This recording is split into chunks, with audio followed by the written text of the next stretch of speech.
There's a fundamental problem today in safety, and I never really understood why this is, but safety measures its performance based on how many times we failed, fewer than the previous year. I always thought this was strange. I don't know, like, am I the only one? Have you ever thought about this? We're gonna suck less next year. Like, that's a terrible way to think about it. It's such a negative way to think about it. Finance doesn't do this. What finance says, okay, we made this much this year. That's a good thing. We want to make 3% more next year. What they're doing is they're saying making money is successful. That's a measure of success. And they're trying to expand on that measure of success going forward over time. Like, why can't safety do that? Why does safety have to be, we're just going to have fewer failures next year? Safety says, if safety was a guy at a bar and his beer was almost empty, he would say, bartender, remove the negative space from my glass. Like, who thinks like that? Nobody thinks that way. You say, fill her up, please, or I'll have more. I want more of this thing, not less of a negative, not less of nothing. So I think that we can do better in safety. I think that safety has historically been something as simple as the number of days since the last lost time injury. That's how it kind of seems to have started. And then from there, we've gone to rating ourselves year over year on the number of incidents that we have. When you set a goal on a measure, it ceases being a good measure, because now there's a temptation that some of the people will fall temptation to some of the time, to simply manipulate that number.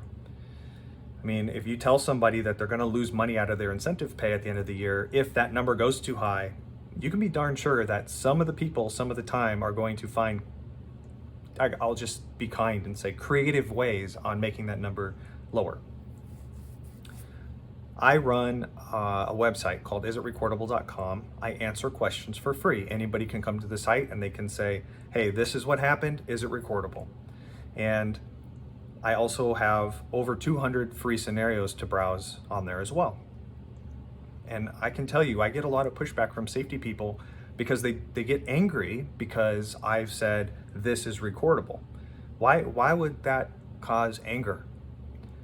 I think it's because, and no, I'm pretty darn sure that it's because they would rather it not be counted because it's hitting their wallet, because they're responsible for reporting, well, I guess not reporting certain injuries. And if they do report them, now they're going to lose, maybe some of their Christmas budget at the end of the year. And I don't think that's right. I think that we can do better. We can do better in safety. We need to educate people. We need to educate executives. This is not the way to go about safety. Stop setting goals on the KPIs on the incident rates. So what do we set goals on then? Well, the incident rate is a lagging indicator. It's reactive. It's something that measures something that's already happened. There's nothing directly any safety manager can do to affect the incident rate. The only way that you can affect the incident rate is by shifting the goals upstream to your inputs. Your incident rates are outputs, and upstream you have your inputs. All right, those are called leading indicators. Now, a lot of leading indicators are not very practical. Okay, it's for example, employee observations. I made a list of all these leading indicators once, and maybe only a third of those were practical for many different reasons, for reporting reasons. How can you track employee observations, and how can you observe enough employees to really be representative of the entire population, especially in a bigger company with tens of thousands of employees, or even thousands or even hundreds of employees? It can be very difficult to do that. One of the things I love about Make You Safe, for example, is that it has given us a new channel on which we can automate employee observations.